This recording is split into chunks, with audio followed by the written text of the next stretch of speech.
Hello friends, कैसे आप सब। तो डियर, आज के क्लास में हम लोग क्लास 6 का चैप्टर 2 आखिर खाद्य संग्राहक से भोजन उत्पादक तक का चैप्टर को डिस्कस करने वाले हैं, क्योंकि ये चैप्टर जो है हमारे सीटेट के साथ साथ अन्य कंपटीशन बिहार बीपीएससी और बिहार स्टेट इसके लिए भी काफ़ी यूज़फुल होगा। ठीक है, तो चलिए हम लोग स्टार्ट करते हैं। हम उसी पॉइंट को डिस्कस करेंगे जो कि हमारे लिए एग्ज़ाम हमारे कॉम्पिटिशन पॉइंट ऑफ व्यू से इम्पॉर्टेंट है। तो डियर, आप प्लीज़ कमेंट बॉक्स में बताइएगा कि हमारा साउंड क्लियर आ रहा है कि नहीं आ रहा है। ठीक है, तो देखिए, आरंभिक मानव जो होता है थे, ठीक है ना, जिसको हम लोग आखिर खाद्य संग्रह के नाम से जानते थे, वो भोजन का इंतजाम तो आपको पता होगा कि जंगल से क्या करते थे और जानवरों से क्या करते थे। तो वो कभी भी एक जगह पे नहीं रहते थे, वो हमेशा एक जगह से दूसरी जगह पे रहते थे। स्टेटमेंट बेस्ड क्वेश्चन हमारा सीटेट में पूछा जाता है।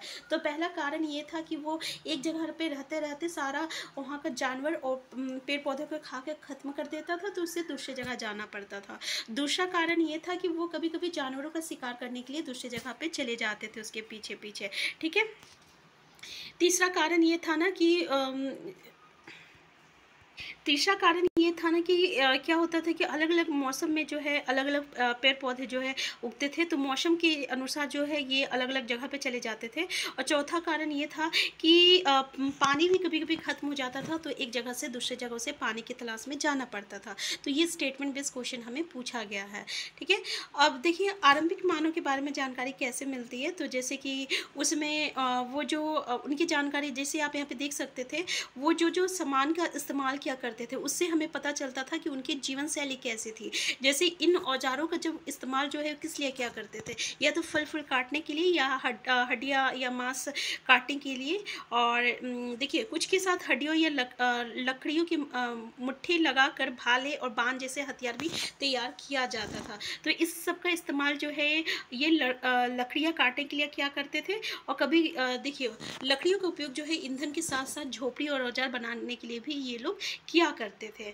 यहाँ से हमें डायरेक्ट क्वेश्चन पूछा जाता है, तो ये चीज़ को आप याद रखिएगा। ठीक है, जैसे कि ये जो त्रिकोण वाला है ये पूरा प्रासानिक पूरा स्थल है। आपको कुछ जगह का नाम दे दिया जाएगा और पूछा जाएगा कि इसमें से कौन सा पूरा प्रासानिक पूरा स्थल है कि नहीं है। तो अगर हम देखें पूरा पाषाणिक पूरा स्थल, तो खुश्की जो है ये हमारा पूरा पाषाणिक पूरा स्थल में आता है। फिर भीमबेटका हो गया, तो हमको यहाँ भीमबेटका मिला और हुस्की मिला। ठीक है, ये दो जो है ये हमें क्या मिला, तो ये आपको हमको पूरा पाषाणिक पूरा स्थल मिला। ठीक है, फिर अगर हम लोग नौ पाषाणिक की बात करें, देखिए यहाँ पे नौ पाषाणिक, तो नौ पाषाणिक जो है ये हमारा रेक्टेंगल, ये सॉरी स्क्वायर वाला है, जैसे कि पेमपल्ली हो गया, हल्लूर हो गया। ठीक है, तो याद रखिएगा, यहाँ से जगह से भी पूछ लिया जाता है, जगह से भी पूछ लिया जाता है कि कौन सी जगह पे है। ठीक है, पेमपल्ली हो गया, फिर क्वाल्डी हवा हो गया, महागरा हो गया, चिरांद हो गया, फिर यहाँ पर डॉजली हेडिंग हो गया, फिर ये मेहरगढ़ हो गया, ब्रुज होम हो गया।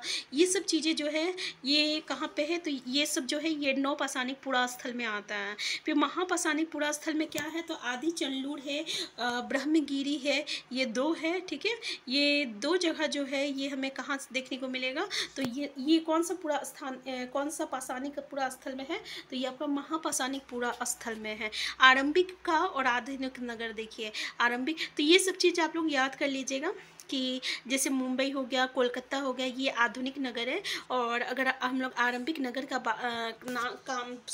नाम ले, तो ये क्या हो जाएगा, इनाम गांव हो जाएगा, हमारा आरंभिक गांव हो जाएगा। ठीक है, तो ये इसको एक बार आप याद कर लीजिएगा ग्राफ को अच्छे तरीके से। आप यहाँ पे देख सकते हैं कि गुफाओं में इस तरीके के से चित्र बनाया हुआ रहता था। ठीक है, पत्थर पे जो चित्र बनाया रहता था उसको हम लोग शैल चित्र कहा जाता था। तो पूरा स्थल हम लोग किसको कहते हैं, पूरा स्थल हम लोग उस जगह को कहते हैं जहाँ पे अतीत का हमें सामान देखने को मिलता है, जैसे औजार बर्तन हो गया या वस्तुओं का जो अवशेष मिलता है उसको हम लोग पूरा स्थल कहते हैं। ठीक है, तो आग की खोज, यहाँ पे देखिए कि आग की खोज, यहाँ पे राख का अवशेष मिला है, तो इससे पता चलता है कि उस समय आरंभिक लोग जो रहते थे वो आग जलाना सीख लिए थे। ठीक है, तो आग जलाना सीखे होंगे तो किस लिए सीखे, क्या करते थे आग से, तो जरूर वो मांस को भून के खाते होंगे या जानवरों को दूर भी किया करते थे। देखिए, नाम और तिथियां से आता है क्वेश्चन, तो ये चीज़ को अच्छे से देख लीजिए। आरंभिक काल को जो है पूरा पाषाण काल कहते हैं हम लोग। क्या कहते हैं? पूरा पाषाण काल कहते हैं। ठीक है, ये दो शब्द से बना है। पूरा मतलब होता है प्राचीन, और पाषाण मतलब होता है पत्थर होता है। तो 12,000 से लेकर साल पहले के दौरान माना जाता है। ठीक है, पूरा पाषाण काल जो है ये आपका 20 लाख साल पहले से 12,000। तो ये डेट को बस याद रखिएगा कि भाई पूरा पाषाण काल जो है 20 लाख साल पहले से 12,000 साल पहले के दौरान का जो समय था, ये पूरा पाषाण काल था। यहाँ पे देखिए मानव इतिहास का लगभग 99% जो कहानी है हमें इसी काल में घटित देखने को मिलती है। ये क्वेश्चन जो है पूछा जाता है। इसके अलावा इस काल को जो है 3 भाग में विभाजित किया गया है। एक आरंभिक है, मध्य है और आपका उत्तर पूरा पाषाण युग है। हम लोग क्या क्या यहाँ पे देखें, हम लोग देखें कि इसको हम लोग पूरा पाषाण काल आरंभिक काल है, और ये जो है 20 लाख साल पहले से लेके 12,000 साल पहले का दौर जो ड्यूरेशन है उसको हम लोग पूरा पाषाण कहते हैं। 99% जो भी घटनाएं होती है वो हमें इसी काल में घटित देखने को मिलती है, और ये जो है 3 भागों में विभाजित होती है, आरंभिक, मध्य और उत्तर। ठीक है, फिर हमारे पास आता है आपका मध्य पाषाण युग। इसको हम लोग मेसोलिथ भी कहते हैं। इसमें जो है ये जो है लगभग 12,000 साल पहले से लेकर 10,000 पहले तक का जो ड्यूरेशन था उसको माना जाता है। और इस काल में और जो औजार था ना बहुत छोटा छोटा था, इसलिए इसको हम लोग माइक्रोलिथ कहते हैं, और इसलिए इसको हम लोग लघु पाषाण भी कहते हैं। माइक्रोलिथ मतलब लघु पाषाण। ठीक है, तो ये जो है आपका हड्डियों से या क्या बोल जाते हैं पत्थरों से जो है छोटे छोटे औजार जो है बनाया जाता था। फिर इस बाद 10,000 साल पहले से आपका जो युग शुरुआत होता है इसको हम लोग नव पाषाण युग कहते हैं।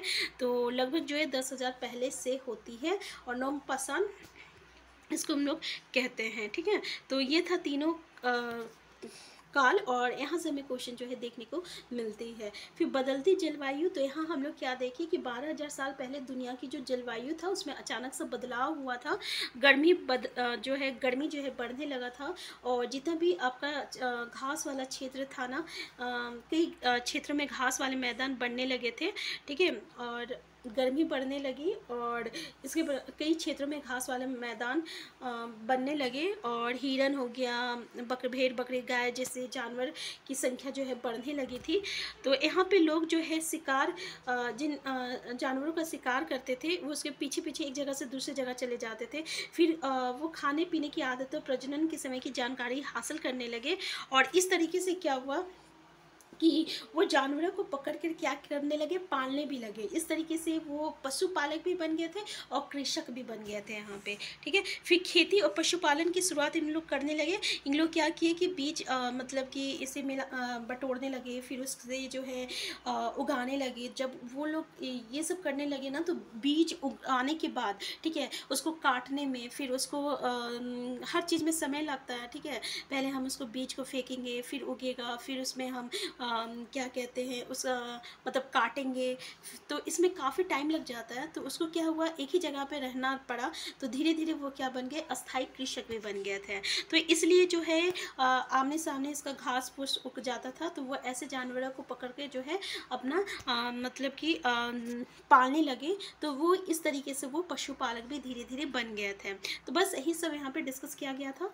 तो यहाँ पे बोला गया है कि इसी को बसने की प्रक्रिया कहा गया है। क्या कहा गया है? बसने की प्रक्रिया कहा गया है। तो यहाँ पे है जैसे कि उन लोग किस पौधे का इस्तेमाल किया करते थे, तो वो उन पौधों को जो है चुनते थे जिसका दाना जो है बड़ा होता था, और जिसकी जो डंडे मतलब जो डंडी होती है ना वो मजबूत होती है, ताकि वो पके दानों का भार को जो है संभाल सके। और ऐसे पौधों के बीज को संभाल कर रखा जाता था। ठीक है, जिसपे जल्दी कीड़ा ना लगे। फिर वो जानवरों के लिए जो है ऐसे जानवर को चुनने लगे जो कि अहिंसक नहीं होता था। तो अहिंसक और हिंसक में क्या अंतर था?